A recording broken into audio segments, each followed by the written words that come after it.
Guys, ഇന്ന് ഞാൻ ചെയ്യാൻ പോകുന്ന ഒരു സിമ്പിൾ പൊട്ടറ്റോ വെച്ചിട്ടുള്ളൊരു ഫ്രൈ ആണ്. പക്ഷേ നമുക്ക് എല്ലാവർക്കും പൊട്ടറ്റോ കൊച്ചുങ്ങൾക്കൊക്കെ ഭയങ്കര ഇഷ്ടമായിരിക്കും. പക്ഷേ നമ്മൾ ഒരുപാട് എണ്ണ ഉപയോഗിച്ചല്ലേ ചെയ്യുന്നത്. അപ്പോൾ ഞാൻ ഇന്ന് എണ്ണയൊക്കെ കുറച്ച് നല്ല കിടിലനായിട്ടുള്ള ഒരു പൊട്ടറ്റോ ഫ്രൈ നമുക്ക് കാണാം. അപ്പോൾ ലെറ്റ്സ് ഗോ. അപ്പോൾ ഇതിന് വേണ്ടിയിട്ട് ആദ്യം നമുക്ക് ഒരു സ്പൂൺ അളവിന് കോക്കനട്ട് ഓയിൽ ഒഴിക്കാം. തേങ്ങ എണ്ണ ഏതായാലും നിങ്ങളുടെ ഇഷ്ടമാണ് കേട്ടോ.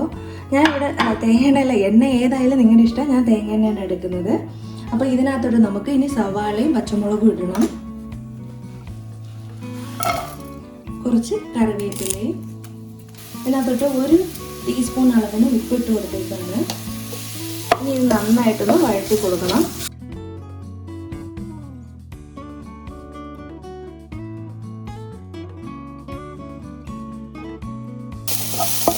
അപ്പോൾ ഇത് കുറച്ച് വഴണ്ട് വന്നിട്ടുണ്ട്. നമുക്കിനി അപ്പോൾ ഇതിനകത്തോട്ട് ഇത് ഫുള്ളി ഗോൾഡൻ ആവുന്ന വരെ ഒന്ന് വെയിറ്റ് ചെയ്യണ്ട കേട്ടോ. അപ്പോൾ നമുക്കിനി ഇതിനകത്തോട്ട് തക്കാളി, ഒരു ചെറിയ തക്കാളി അരിഞ്ഞത് കൂടെ ഇട്ട് കൊടുക്കാം.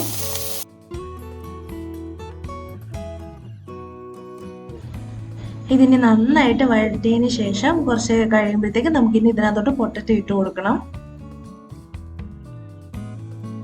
ഇതിനകത്തോട്ട് നമ്മളൊരു ശകല ഇഞ്ചി വെളുത്തുള്ളി പേസ്റ്റ് ഇടുവാണ് കേട്ടോ. ഒരുപാടൊന്നും വേണ്ട, ശകലം. അപ്പോൾ ഒരു 1/4 ടീസ്പൂൺ അളവിലാണ് തേക്കുന്നത്.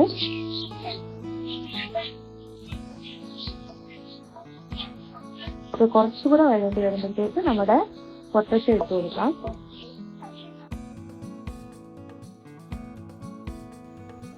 അപ്പോൾ നമ്മൾ ഇതിനകത്തോട്ട് ഇപ്പോൾ പൊട്ടറ്റോയിൽ ഇട്ട് കൊടുക്കുകയാണ്. ഇതിനകത്ത് വെള്ളമൊന്നും ഒഴിക്കേണ്ട ഒരു ആവശ്യമില്ല കേട്ടോ. അപ്പോൾ നമ്മൾ ഇപ്പോൾ എല്ലാവരും പറയും വെള്ളം ഒഴിച്ച് പെട്ടെന്ന് കുക്ക് ചെയ്തെടുക്കാമെന്ന്. പക്ഷേ അങ്ങനെയല്ല. നമ്മൾ വെള്ളം ഇല്ലാതെ ഇതിനെ നല്ല ലോ ഫ്ലെയിമിൽ വെച്ചിട്ട് നന്നായിട്ട് സ്ലോ കുക്ക് ചെയ്തെടുക്കുമ്പോഴാണ് അപ്പോൾ ഈ പൊട്ടറ്റോയിൽ വെള്ളമൊക്കെ ഇറങ്ങിയിട്ട് ഇതിന് നല്ല കിടിലൻ ടേസ്റ്റ് വരത്തുള്ളൂ. അപ്പോൾ നമ്മൾ ഇതിനകത്ത് വെള്ളമേ ഒഴിക്കുന്നില്ല. അപ്പോൾ ഇതിനകത്ത് നമുക്കിനി ഗ്യാസ് കുറച്ച് ലോ ഫ്ലെയിമിൽ വെച്ചിട്ട് ഇത് അടച്ചു വെച്ചിട്ട് വേവിക്കാം. നല്ല സൂപ്പറായിട്ട് ഫ്രൈ ആയി കിട്ടും.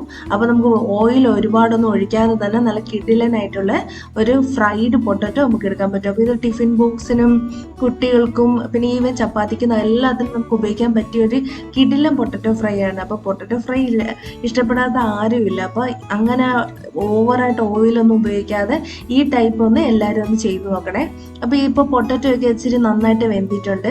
നമ്മളിത് വെന്തിട്ട് കുറച്ച് കഴിഞ്ഞതിന് ശേഷം മാത്രമേ ഇതിനകത്തോട്ട് മസാലേസ് ഒക്കെ ഇടുന്നുള്ളൂ. കാരണം എന്ന് പറഞ്ഞാൽ നമ്മൾ സ്ലോ കുക്ക് ചെയ്യുമ്പോൾ തന്നെ ഇതെല്ലാം കരിഞ്ഞു പോകും. സോ നമ്മളിനി ഈ സ്റ്റേജിലോട്ട് ഇതിനകത്തോട്ട് നമ്മുടെ എല്ലാ മസാലകളും ഇട്ട് കൊടുക്കാൻ പോവാണ്. അപ്പോൾ മല്ലിപ്പൊടി, ഒരു 1/2 സ്പൂൺ ഓഫ് മല്ലിപ്പൊടി, 1 സ്പൂൺ ഓഫ് മുളക് പൊടി, പിന്നെ പൊട്ടറ്റോയുടെ അളവിനനുസരിച്ച് ഈ പൊടിയുടെ അളവ് മാറ്റണം. പിന്നെ കുറച്ച് ഗരം മസാല, കുറച്ച് 1/4 ടീസ്പൂൺ മഞ്ഞൾപ്പൊടി കൂടി ഇട്ടിട്ട് ഇത് നന്നായിട്ടൊന്ന് വഴറ്റണം. അത് കഴിഞ്ഞിട്ട് നമുക്ക് കുറച്ച് നേരം കൂടി ഇത് നന്നായിട്ട് മസാലാസ് ഒക്കെ പിടിക്കുന്നവരെ കുറച്ച് നേരം കൂടി ഇത് കുക്ക് ചെയ്തെടുക്കണം. ഈ സമയമാകുമ്പോൾ നിങ്ങൾ ഉപ്പൊന്ന് നോക്കണം കേട്ടോ. ഞാൻ കുറച്ച് ഉപ്പ് കൂടി ഇട്ട് കൊടുത്തിട്ടുണ്ട്. അപ്പോൾ നമ്മുടെ ഒന്ന് നോക്കി പൊട്ടറ്റോ വെന്തിട്ടുണ്ടോ എന്ന് നോക്കിയതിന് ശേഷം ഉപ്പ് ആവശ്യത്തിനുണ്ടോ എന്ന് നോക്കിയതിന് ശേഷം നമുക്ക് ചെയ്യുന്നത്. പൊട്ടറ്റോ ഒക്കെ നന്നായിട്ട് കൈ കിട്ടുന്നില്ല, വെന്തിട്ടുണ്ട്, നന്നായിട്ട് വെന്തിട്ടുണ്ട്. അപ്പോൾ ഈ ഡിഷ് ഏകദേശം റെഡിയാണ്. അപ്പോൾ ഇത് സിമ്പിളാണ്, എല്ലാവരും ഒന്ന് ട്രൈ ചെയ്ത് നോക്കണേ. അപ്പോൾ ഇതേപോലുള്ള സിമ്പിൾ ഡിഷായിട്ട് ഇനി ഞാൻ വരാം. അതുവരെ ബൈ.